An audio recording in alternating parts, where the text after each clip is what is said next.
طيب دكتور احمد، يبقى احنا كده بدأنا حضرتك قلت رابطة اطباء الامتياز، وبعد كده بقى قوافل، اه وبعد كده بقى الجمعية وصلت لفين؟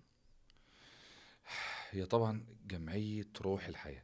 أنا مم. هذكر كده، حتى الدكتور شريف كان حريص على سبحان الاسم لازم يكون له هدف. مم. خلاص.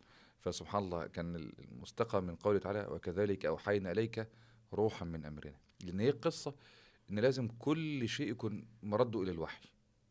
يعني يعني الاسم اصلا مرتبط بالوحي. ما هو روح الحياة هو القرآن.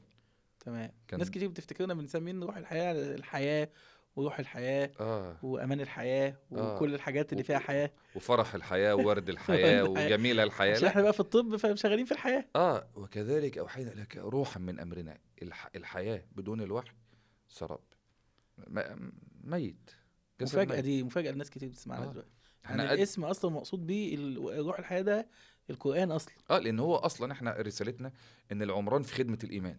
هو اه. ده الأصل. دايما حتى بنأكد في المعهد، ربنا يكرمك دكتور شفيق، أكد على إن في 3 مركزيات: امم. مركزية الآخرة، مركزية الوحي، مركزية التوحيد.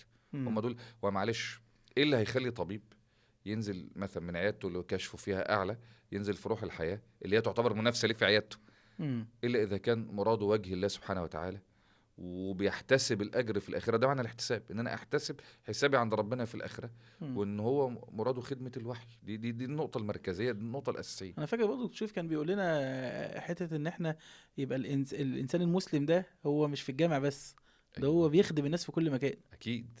امم. ده الأساس. امم. بل إحنا اللي بنتكلم بقى في خدمة الناس وفي بحث علمي وفي كذا وفي كذا، إحنا أصلا أساس الحياة بفضل الله.